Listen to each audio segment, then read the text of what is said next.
ખાતર નાખો. શેમાં ખાતર નાખે છે રાહિલ આજે? ઘઉંમાં ખાતર નાખે છે. વાહ વાહ વાહ. નાખો નાખો રાહિલ ખાતર. જો રાહિલ ખાતર નાખી રહ્યો છે ઘઉંમાં. નાખ નાખ નાખ નાખ. ઘઉંમાં ખાતર રાખી રહ્યો છે. હા તું શાકભાજી નાખી દે.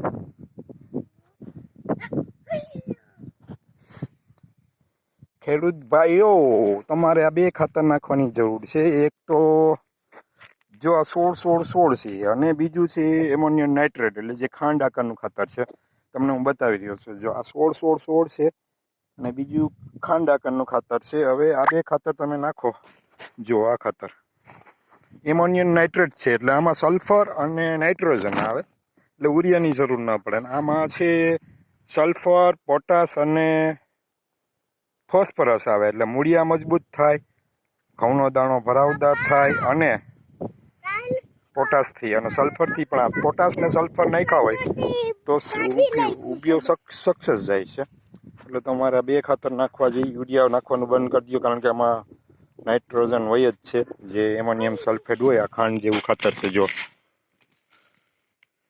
એમાં એમોનિયમ નાઇટ્રોજન અને સલ્ફર હોય છે. અને આ જે ખાતર છે એમાં પોટાશ, સલ્ફર અને ફોસ્ફરસ હોય છે. એટલે 3 પ્રકારના બે પોષક તત્વો હોય છે. એટલે જો તમે આ રીતે ખાતર નાખશો તો તમારા ઘઉં જાડા મોટા થશે. અને યુરિયાને મૂકી દો, બધા ઉરિયા જોઈએ. જુઓ અમારા ઘઉં આ રીતે, અમારા ઘઉં અત્યારે છે.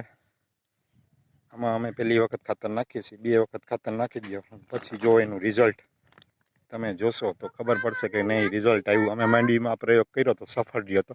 અમે યાર્ડમાં વેચવા ગયા હતા, બધાએ કીધું તમારે માંડવી કઈ રીતે તમે મોટી કરી છે, વજનદાર. યાર્ડના માણસો પણ ખુશ થઈ ગયા. આટલી વજનદાર માંડવી કોઈની આવી નથી. એવી જ રીતે ઘઉંમાં પણ આ જ રીતે પ્રયોગ કરો. સલ્ફર, પોટાશ અને ફોસ્ફરસ અને નાઇટ્રોજન હોય જ. હા આવી જાવ. હાલો પાછું ખાતર ચાલુ કરી દો રાહિલ. તને ખાતર નાખતા આવડે છે? બરોબર બરોબર. નાખો નાખો નાખો. આવજો બધાને તાયતા કરી દો. અમારી સામું જોઈને કરતા હતા. આવજો એને કે હાલો ખાતર નાખવા અમારા ખેતરમાં. આવજો ભાઈ.